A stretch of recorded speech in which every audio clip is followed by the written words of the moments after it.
Halo Sobat Mupi, apa kabar kalian semua? Mimin pengen tahu dong, kalian dari kota mana aja nih? Komen di bawah ya. Oke lah, karena kemarin libur Kinan, hari ini Mimin akan lanjut part 25. Ayo bre, kita gaskeun. Kinan dan Putri Miao Miao pun dikepung oleh para monster. Para monster pun mencoba menyerang Kinan, namun Putri Miao Miao segera melindungi Kinan. Cari mati kalian, ucap Putri Miao Miao. Putri Miao Miao lalu mengeluarkan 77 pembunuh prey pedang mutlak dan menyerang para monster itu. Para monster itu pun terkena serangan mutlak Putri Miao Miao. Namun serangan tersebut rupanya hanya dapat membunuh beberapa monster saja. Monster yang jauh lebih kuat tiba-tiba menyerang Putri Miao Miao yang membuat Putri Miao Miao sedikit kewalahan. Di saat Putri Miao Miao tengah kesulitan, Kinan bukannya membantu, ia malah mengumpulkan inti monster yang membuat Putri Miao Miao kesal dan berkata, "Kinan, apa yang kau lakukan? Dasar kau bajingan. Putri ini mengorbankan dirinya demi melindungimu, tapi kau malah mengumpulkan inti monster di sini. Apa kau mencoba membunuh putri ini?"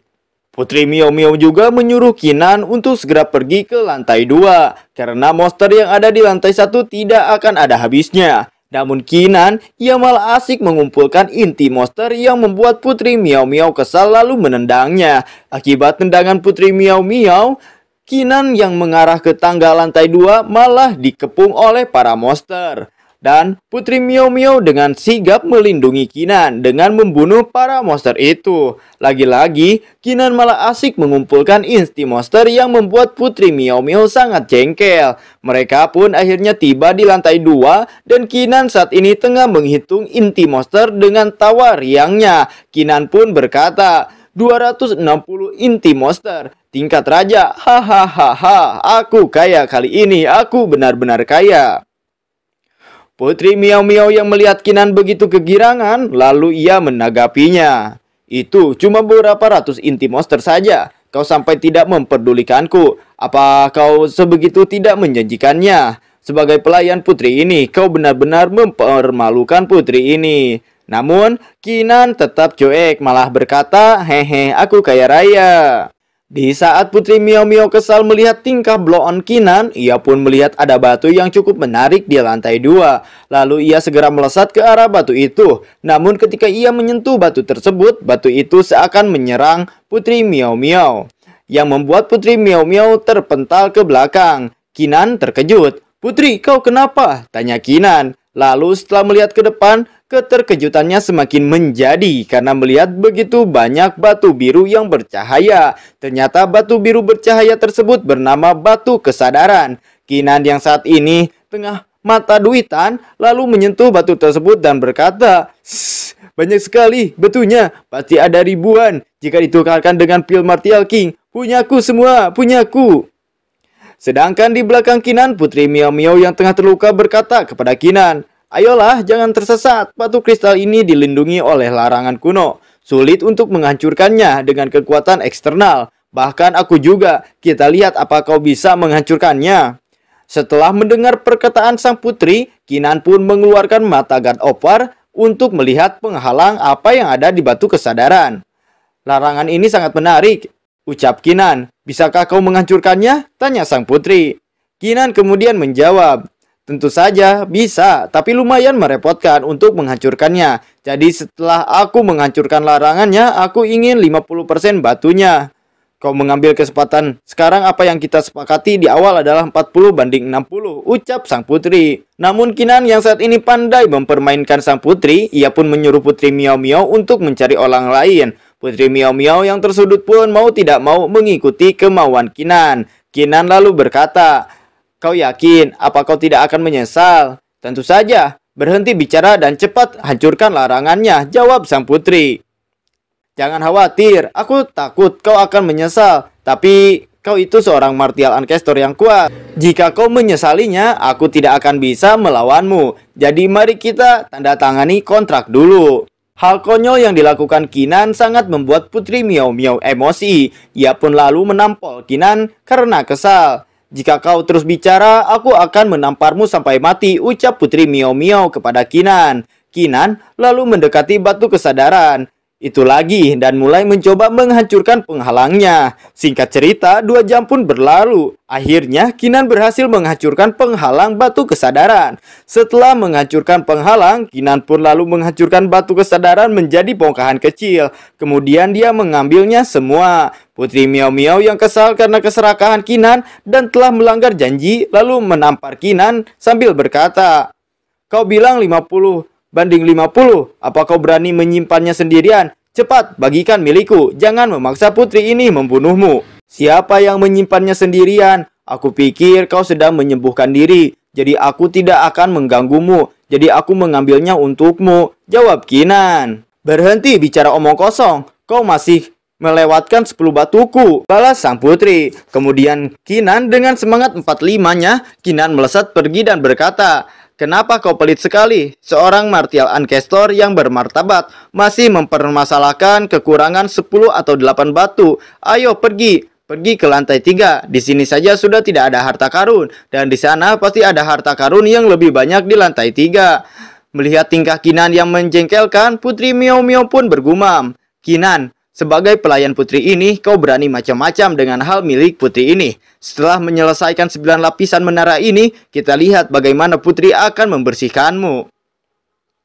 Mereka akhirnya tiba di lantai 3. Mereka langsung disambut oleh aura naga burung phoenix. Ternyata lantai 3 yaitu tempat senjata bawaan berkumpul. Tentu saja sikap serakah Kinan kembali muncul. Ia ingin memiliki semuanya. Lalu Putri Miao Miao pun berkata, "Ini adalah formasi pedang naga dan phoenix. Itu sangat kuat. Bahkan putri ini tidak bisa membukanya. Bagaimana kau bisa membukanya?"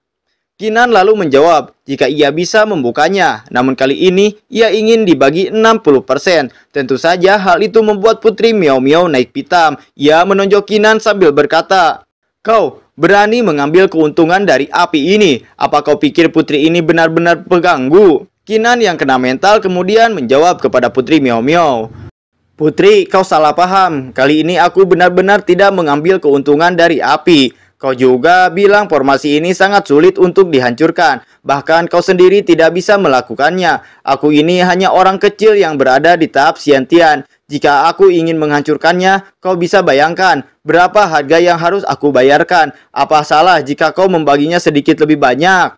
Putri Miao Miao semakin emosi. Ia lalu mengatakan jika pembagian tetap 50 banding 50. Jika tidak mau, maka bisa bubar. Sambil pergi ke aura barang bawaan, Kinan berkata kepada Putri Miao Miao, "Cih, 50 banding 50. Aku yang menderita. Kapan kau bisa baik pada aku? Tapi kali ini saja. Lain kali kita menemui situasi seperti ini, aku ingin 60%. Mereka pun kemudian menatap aura benda bawaan tersebut. Setelah mengetahui titik lemahnya, Kinan lalu menyuruh Putri Miao Miao untuk menyerang 3 langkah ke kiri. Bukannya menuruti Kinan, Putri Miao Miao malah berkata, "Apa kau gila? Ada titik terkuat di formasi larangan, pedang naga dan phoenix. Kau menyuruhku menyerang di sana. Apa kau ingin aku mati?" Kinan lalu meminta Putri Miao Miao melakukan apa yang Kinan katakan. Sambil menyerang aura naga dan phoenix, Putri Miao Miao lalu berkata, "Oke, Putri akan percaya padamu kali ini. Jika kau tidak bisa menghancurkan formasinya, lihat saja bagaimana putri ini akan membereskanmu." Setelah menyerang bagian apa yang dikatakan Kinan, ternyata tidak ada serangan balik dari aura itu. Hal itu membuat Putri Miao Miao terkejut sekaligus kagum terhadap Kinan. Putri Miao Miao pun menuruti semua ucapan Kinan, menyerang pada titik yang dikatakan oleh Kinan. Dan hasilnya mereka pun berhasil menghancurkan penghalang tersebut. Namun Putri Miao Miao yang masih melihat formasi penghalang dari benda bawaan tersebut pun langsung memarahi Kinan. "Kinan, apa kau mempermainkan putri ini? Formasi ini jelas masih ada. Itu bagian mana yang hancurnya?" Namun tanpa menjawab, Kinan langsung melangkah maju menuju benda bawaan tersebut. Putri Miao Miao sempat mencoba memperingati Kinan. Namun betapa terkejutnya ia melihat Kinan baik-baik saja. Setelah melihat Kinan baik-baik saja, Putri Miao Miao pun sadar jika ternyata formasi itu bukan formasi penghalang, namun formasi magis. Untuk menutupi rasa malunya, Putri Miao Miao kemudian berkata, "Tentu saja putri ini tahu tentang formasi magis. Itu, aku hanya menguji matamu. Kau tidak perlu mengajari putri ini." Putri Miao Miao pun dengan sembrono langsung menuju tempat Kinan. Namun tiba-tiba ia terkena serangan dari formasi tersebut yang membuat bajunya compang-camping. Kinan kemudian berkata, "Aku lupa memberitahumu, meskipun formasi magis ini sudah rusak, tapi jika kau tidak mengikuti gerakan kaki yang benar, itu masih akan memicu kekuatan dari formasi pedang." Namun ia segera memperbaiki bajunya yang rusak sambil berkata kepada Kinan, "Kenapa kau tidak mengatakannya dari awal?" Kinan pun menjawab, "Karena kau sendiri yang bilang tidak mau diajari," jawab Kinan. Hal tersebut membuat Putri Miao Miao kesal kembali. Selanjutnya, Kinan pun menyimpan semua benda bawaan tersebut di kantong. Putri Miao Miao yang kesal kepada Kinan, di dalam hatinya, ia bergumam, "Aku akan membiarkanmu bersikap arogan untuk saat ini. Dan saat putri ini mendapatkan benda itu, aku pasti akan memberimu pelajaran."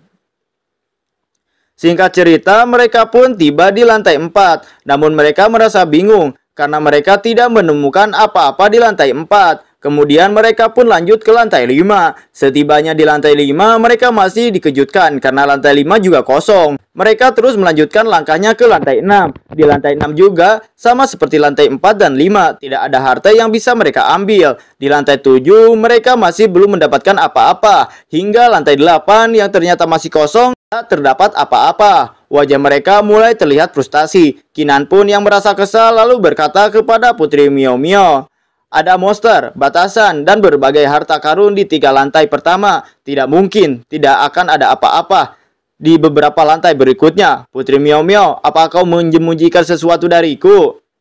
Putri Miao Miao dengan wajah yang menyeramkan lalu menjawab perkataan Kinan. "Membohongimu? Kinan, kau meragukan putri ini. Bagaimana mungkin putri ini menyembunyikannya darimu? Putri ini juga tidak tahu apa-apa tentang ini." Melihat Putri Miao Miao yang sudah marah, Kinan yang seorang naga langsung berubah jadi belut. Ketika ia terkena mental oleh sang putri, ia pun lalu berkata, "Putri Miao Miao, bagaimana mungkin aku meragukanmu? Aku hanya sedang terdesak, itu kesalahan lidahku. Mungkin semua hartanya ada di lantai ke-9. Ayo pergi ke lantai 9. Hati Putri Miao Miao pun kembali luluh. Ia kemudian mengajak Kinan langsung ke lantai 9. Di lantai 9, mereka menumpangkan 3 kotak kayu yang dilapisi oleh formasi terlarang. Kinan langsung memeriksa benda tersebut menggunakan mata God of War. Setelah memeriksanya, ia pun bergumam, lantai 9 ini memang berbeda dari lantai sebelumnya. Ada 3 kotak kayu di sana. 3 kotak kayu itu hanya terbuat dari kayu mahoni biasa, tetapi mereka memancarkan kekuatan yang sangat misterius dan agung yang menyelimutinya. Bahkan mata God of War tidak bisa mengintipnya. Kemudian ia merasa jika 3 kotak kayu itu adalah harta karun. Seperti biasa, sikap serakahnya kembali muncul. Putri Miao Miao pun mencoba mengambil kotak kayu tersebut. "Kotak kayu ini milikku, sisanya milikmu," ucap sang putri. Namun tiba-tiba ia pun terhempas kembali ke belakang. Kemudian ada suara tanpa jirim dan hanya menunjukkan sebuah mata besar yang berkata, "Kenapa kalian terburu-buru? Bisakah kalian menghargai leluhur ini?" Seekor naga harimau penunggu lantai 9 pun muncul di hadapan mereka. Kinan yang merasakan kekuatan naga harimau itu pun lalu bergumam, "Aura ini, ternyata itu adalah monster tahap puncak ranah Demon Ancestor. Itu tidak lebih lemah dari Putri Miao Miao. Sial, bagaimana bisa ada monster yang begitu kuat di lantai 9? Apakah Putri Miao Miao bisa mengalahkannya?" Namun lain Kinan, lain sang putri. Di sini Putri Miao Miao yang tanpa rasa takut pun menunjuk naga harimau tersebut sambil berkata, "Leluhur naga harimau iblis, aku pikir siapa? Ternyata itu kamu binatang buas. Bukankah kamu bercokol di gunung naga dan harimau? Apa kau datang ke menara istana bawah tanah 9 lapisan ini untuk cari mati? Leluhur ini adalah galis keturunan dari naga petir, harimau surgawi yang mulia. Beraninya kau menyebutku binatang buas. Aku akan memberimu pelajaran," jawab si naga harimau. Putri Miao Miao pun langsung menantang naga harimau tersebut dan pertarungan pun tak bisa terelakkan.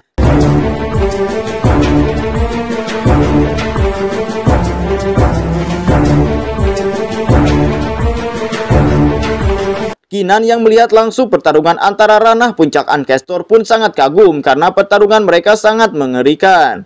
"Tidak, Aku harus pergi ke lantai ke-8 untuk bersembunyi dulu dan menunggu mereka selesai bermain sebelum muncul lagi. Jika tidak, aku pasti akan terkena dampak dari energi pertarungan antara mereka, ucapnya. Namun tiba-tiba mata God of War bereaksi yang membuat Kinan kebingungan. Dan seketika pertarungan antara Putri Miao Miao dengan naga harimau pun terhenti. Mantra 9 karakter ada di sini. Kekuatan kita dilarang di sini, ucap mereka. Kemudian para dewa Zeus dan Inces pun turun yang membuat tempat tersebut menunjukkan kejadian langka.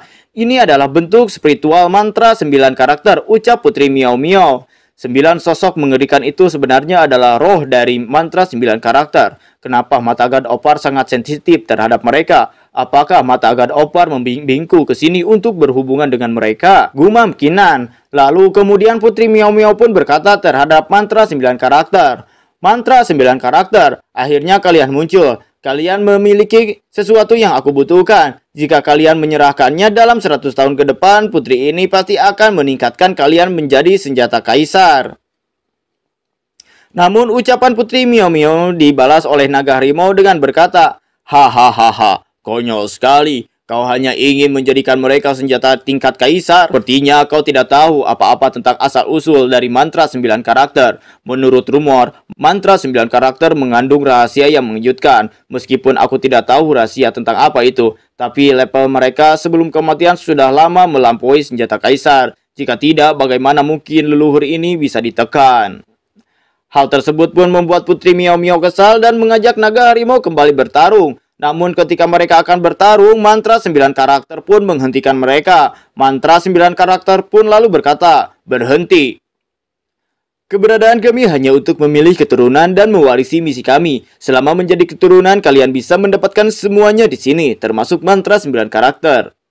Putri Miao Miao lalu bertanya, bagaimana cara menjadi seorang keturunan? Mantra 9 karakter kemudian menjawab, kalian bertiga harus bisa melewati satu ujian, dan dalam ujian ini hanya satu orang yang bisa menang. Mereka yang kalah akan kehilangan hidupnya selamanya. Apa kalian bertiga akan berpartisipasi dalam ujiannya? Dengan percaya diri, naga harimau berkata, hahaha, tentu saja. Aku akan ikut. Aku memiliki darah naga langit dan harimau petir kuno yang sangat mulia. Dalam ujian ini, aku pasti menang.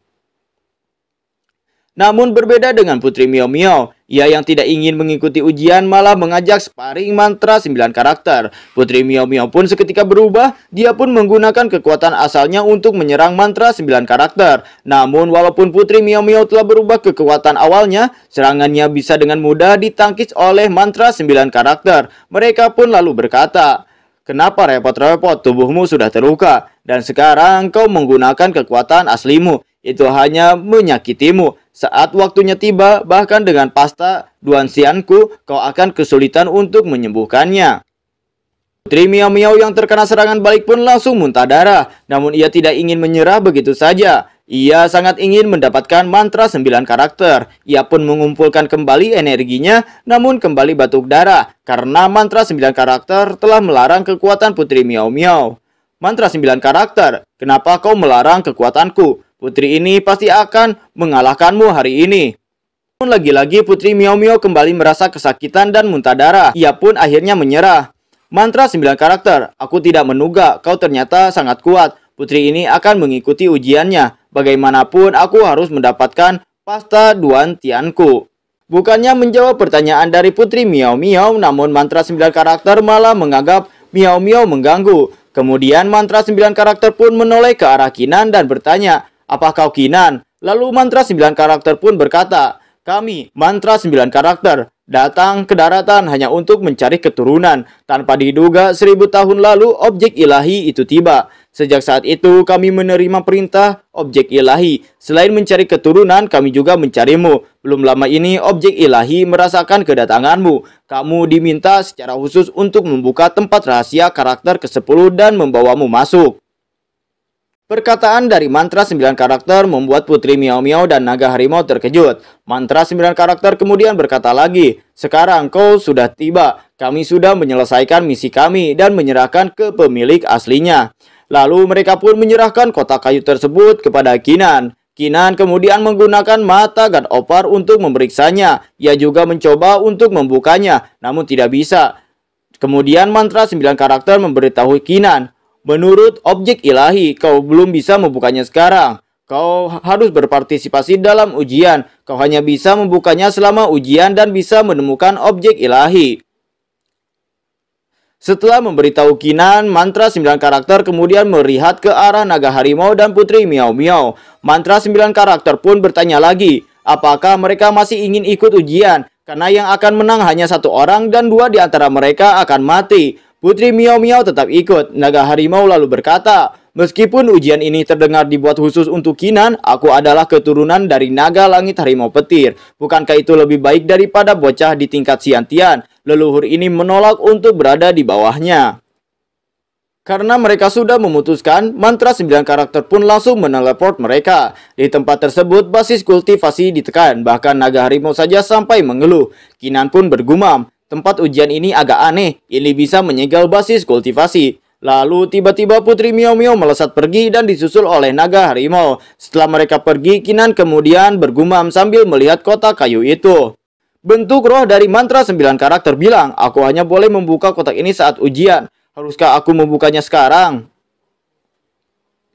Namun karena penasaran, akhirnya Kinan pun membuka kotak tersebut. Tiba-tiba kotak itu mengeluarkan cahaya yang dahsyat dan membentuk sebuah mata di langit. Dan mata itu adalah mata God of War. Kinan kemudian bertanya, mengapa kau memanggilku ke sini? Mata God of War lalu menjawab, aku memanggilmu ke sini karena ingin bergabung dengan jiwa God of War-mu. Biarkan postur God of War yang tak terdandingi mekar pada dirimu. Tapi demi persahabatan, kau malah menundukkan kepalamu kepada orang lain. Ini benar-benar mempermalukan jiwa God of War. Sebagai keturunan God of War, kau sangat bejat dan tidak pantas menjadi keturunannya. Sekarang aku akan mengambil posisi mata kiri God of War dan menyingkirkanmu dari posisi keturunan God of War. Mulai dari sekarang, kau Kinan tidak akan ada lagi. Kemudian sebuah cahaya pun masuk ke mata kiri Kinan. Sedangkan di sisi lain, putri Miao Miao dan naga harimau tengah menjalankan tugas ujian. Namun di tengah mereka melakukan ujian, mereka melihat sebuah objek ilahi dan mereka mengetahui jika yang membuka objek ilahi pasti Kinan.